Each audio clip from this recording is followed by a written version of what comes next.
Yeah, let me give you a couple of really practical things you can do. Because I'm trying to make the point that trust is learnable as a skill, Mm-hmm.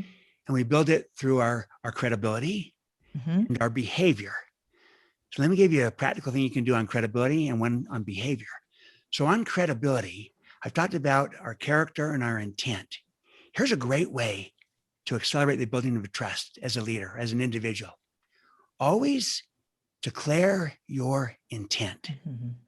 Declare your intent. That means you share not only what you're doing, but why you're doing it. Always give the why behind the what. The idea here is that you don't have a hidden agenda. You have an open agenda. You're transparent. There's nothing to hide. And I declare it. So if I'm a leader of a team, I come in and say, team, here's what we're trying to do.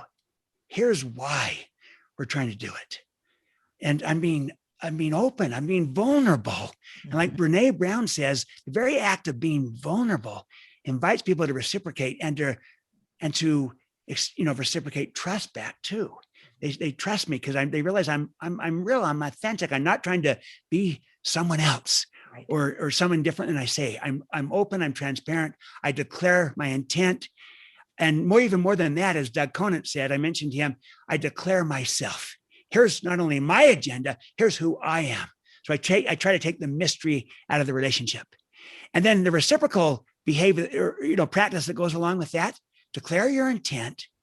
And as a starting point, as we work with each other, start by assuming positive intent.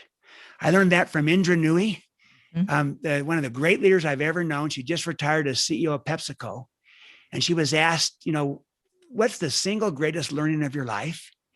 And she said this publicly. She said it to me personally. She said, always assume positive intent, because it's amazing how that changes everything.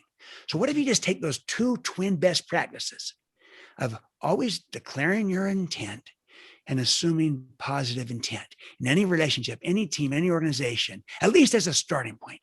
Look how much farther, faster you'll go in building trust, because again, this will give people a new lens through which they'll interpret you. Because when you don't declare intent, people ascribe intent to you anyways, and they do it out of their, their agenda, their worst case scenario, their fears, and at best they're guessing.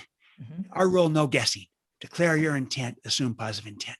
Then on the behavior side, I've talked heavily about we got to start with credibility and being credible, being trustworthy. But it's not enough to be trustworthy. We also need to be trusting. And there's many leaders who are trustworthy who are not trusting. And when they don't trust others, people tend to not trust them back. And so be the first to lead out in extending trust to others. Be smart about it. Assess the situation, the risk, always have clear expectations and accountability. So I'm not saying blindly trust everyone and everyone. I'm saying no, smart trust with expectations and accountability, but extend trust, be trusting. We need more leaders who are trusting.